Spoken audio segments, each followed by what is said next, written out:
All right, guys. So it's Saturday. It's 11 in the morning. Just got back from running around.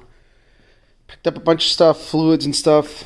I'll see if I even get to any oil changes today. If not, they're going to get trickled out throughout the week. Old Suburban Saturn. And I need to top off fluids on this turd too. So, picked up a couple spools of wires, connectors, stuff. I need to stock back up on wiring stuff. I spent probably more money than I should have, but I need to have some wire in stock for my projects and other things as well. So I'm going to get to it, and I'll show you guys as I go along. I'm sure there's going to be all kinds of crazy shit going on with this car. Alright guys, so I had to make a repair to the headlight harness. Out of the headlight harness also comes out the brake indicator. So that wire was split. I saved as little as I could, and by as little I mean the wire was pretty hard, but it's hard to put a new terminal on this, so I left maybe like an 1.5 inch lead off of this terminal for the proportioning valve, and then where it broke was down here, so I barely caught any wire of it, and I put a butt connector in there. Probably not the best, but it is just a brake indicator signal switch, so, and it's very short, so it shouldn't short anything out. Haha, that's clever. So now we haven't attacked our engine harness, which is completely apart and over here. The headlight harness, I didn't want to dive into it as much because this one had been screwed with. So you can see I degunked this. There was 40 years of dried up dielectric grease on there, so I did clean this one up too. Got a lot of it out. Obviously, it's still wet in there. I used a shit ton of brake cleaner, but our terminals should make pretty good contact now. And so hopefully I can hook this up now and attack the electric connections for the engine, which have been, you can see there's tape, they've been soldered, they've been extended, they've been changed.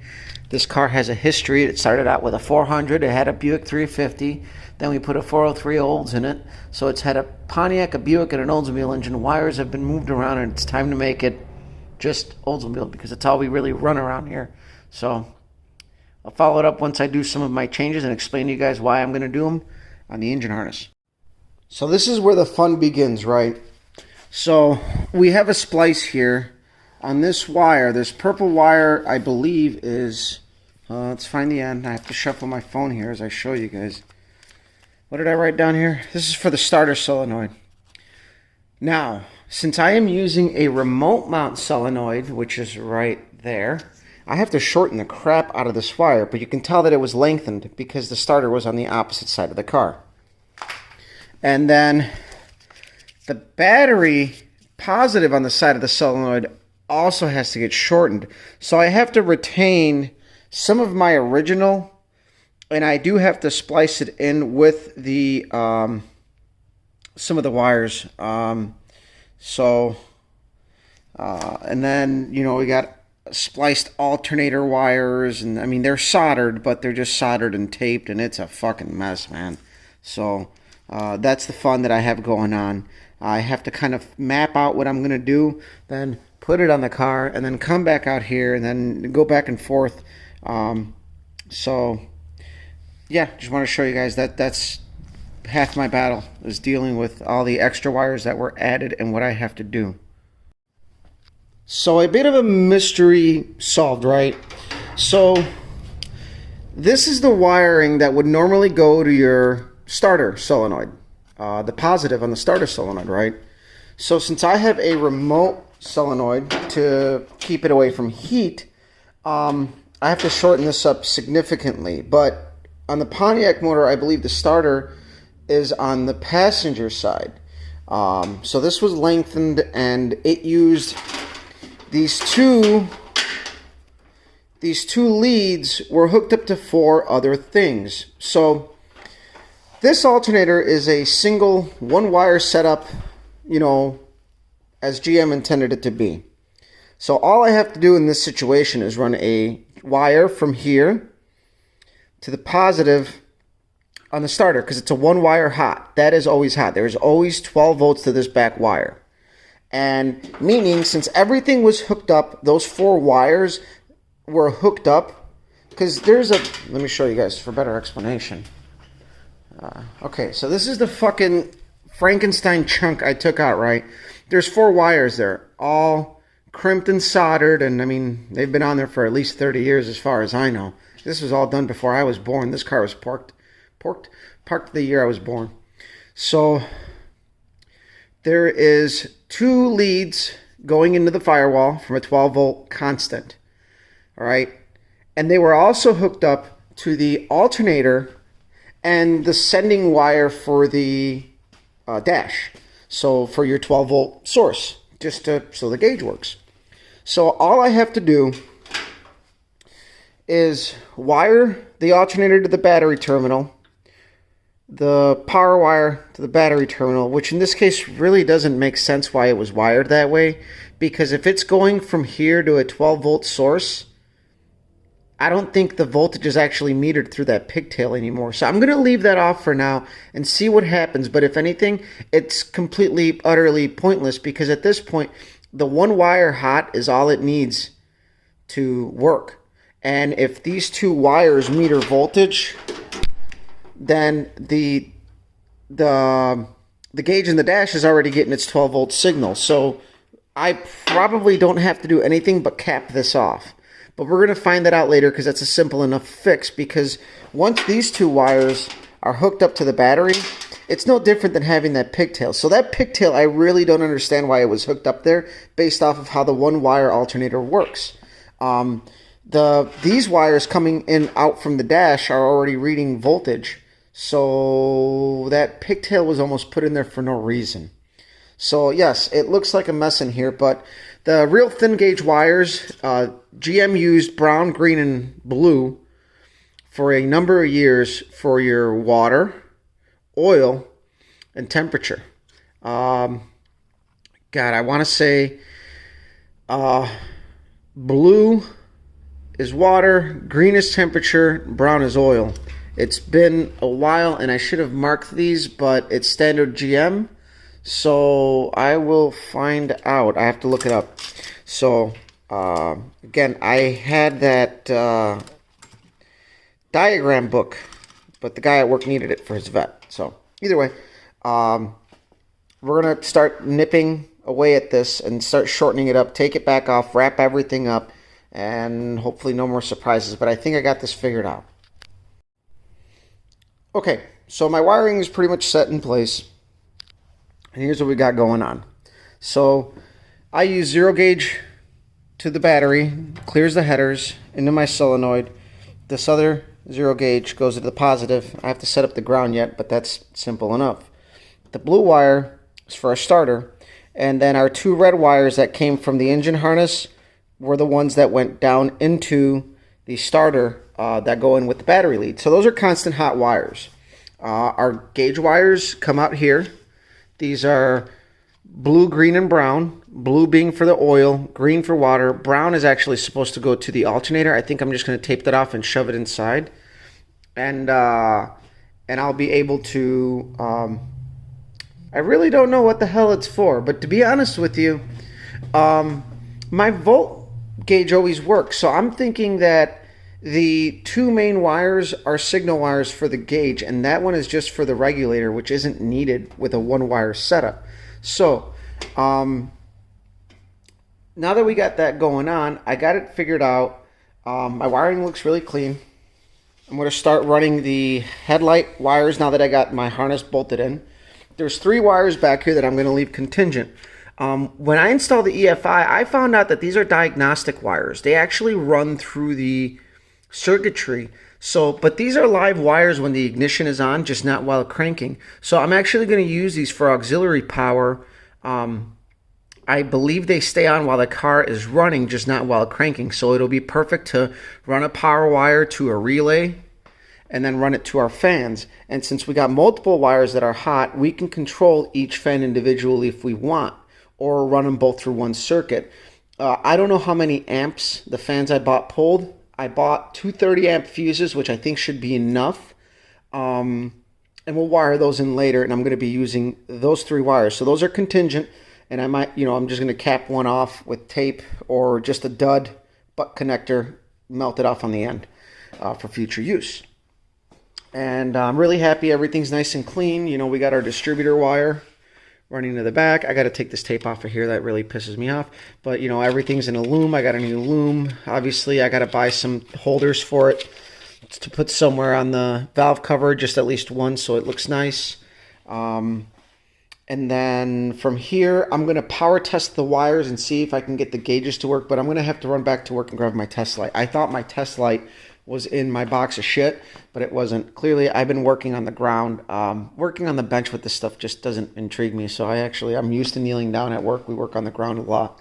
So it looks nice. It looks neat. It looks clean, if you guys can make sense of it. I think I mentioned about the speedometer and the transducer. That wiring is going to get hooked up, but it's really not necessary because the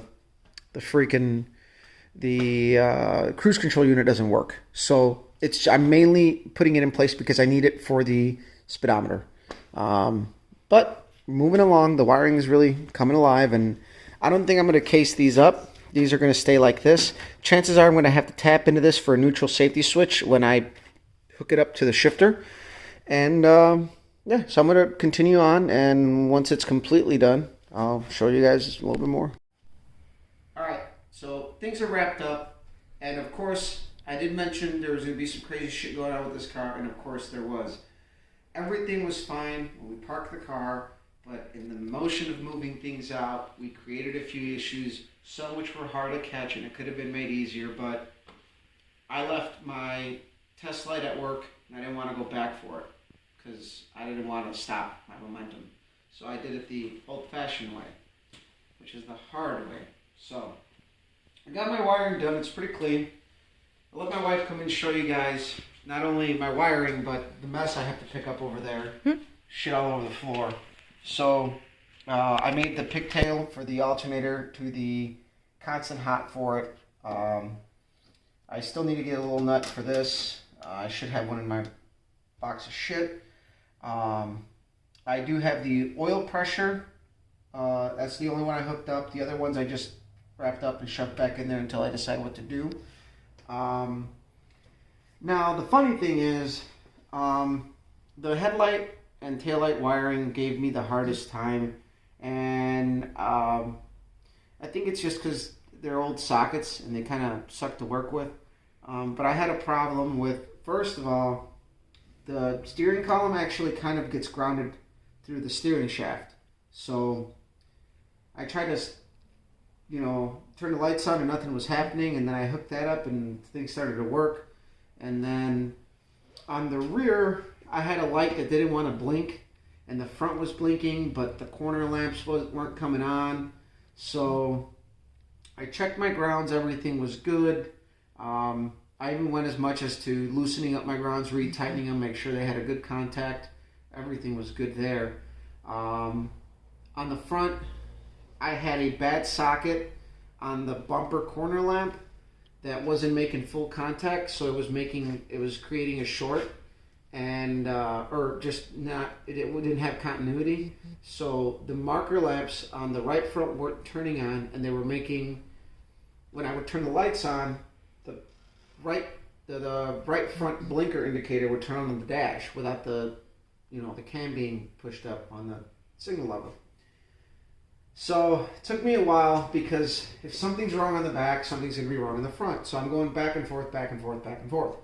So it's always the stupid things, right? It's the little things. I was talking about you're going to waste time, right? I was talking about that carburetor I worked on. It's always the little things, right? Well, on the rear, there's a burnt out bulb. I literally chased my tail for probably about 45 minutes on this. And it worked. It worked fine. But as many of you know, when a filament burns out, it doesn't completely fall off. So it was partially laying still on the terminal of the inside, and it would work, and then it wouldn't work, and then I'd move the wiring. So I thought I had a wiring problem. So I pulled out the bulb, and then I realized, oh, the filament's completely gone. So I took a light from somewhere else, and a circuit that wouldn't affect the right side. I knew that the left side was good, so I took a bulb out of the left side circuit and put it in the right rear, and that was working good now. So I got, okay, cool. Part of my problem as well was a burnt out bulb on the right rear. So not only did I have a bad contact in the right front, but I had a bad bulb in the right rear, and I was going back and forth, back and forth, back and forth, back and forth. I don't think a test light would have helped me in that situation anyway. A test light would have helped me with the socket in the front, but really it's hard to, it's a continuity issue with that. So I think what I need to do is I'm going to grab one of those terminal brushes for the sockets, clean them up, put some dielectric grease on all the bulbs. They're kind of dry. Again, I put this car together like 11 years ago and never touched a bulb ever again. And so yeah, the last like hour and a half, 2 hours I spent chasing everything down, but I know everything works. I have power everywhere where it needs to go. So when we go to fire this thing up, the wiring has been figured out. I didn't want to leave it contingent because I hate that. It's just stuck in suspense. So the other thing I did leave though is these 3 wires are power wires. I may have mentioned in one of the other videos. Those are actually, there are 3 main wires because there's 3 main circuits coming out of this harness, and these are actually diagnostic wires. They would come to a diagnostic connector there, and you would check for continuity. If one of the circuits was bad, there wouldn't be watt power there, and then you can go back and backtrack it that way.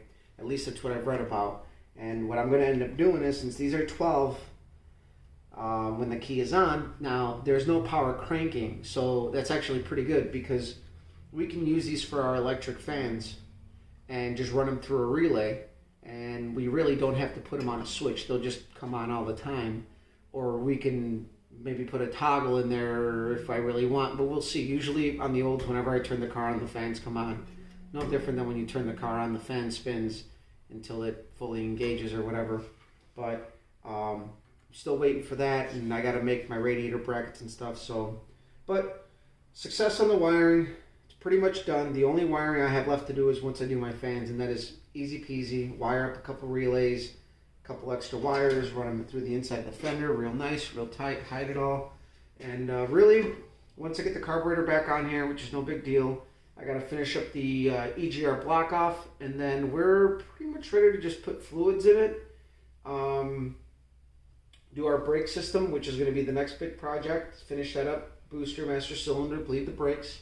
My wife will definitely help me on that. She knows how that goes, and I think we'll be ready in probably 2 weeks or so, pending tires and drive shaft. But as long as the car is, we're able to move it and we're able to get it dialed in, I think that's a victory in and of itself, considering all of the curveballs we have had in the last 2 months with the COVID-19 thing. So I think we're on par, and you know what, it might be done mid-May, but we probably won't drive it until June when I can get the front tires. I don't know exactly what I'm going to do with the tires. That's very in the air at the moment, so I'm going to let you guys go. I hope you enjoyed this part of the project. This is something that I've been wanting to do, and I'm very happy with the tidiness of it. There was a huge clusterfuck of wires here before.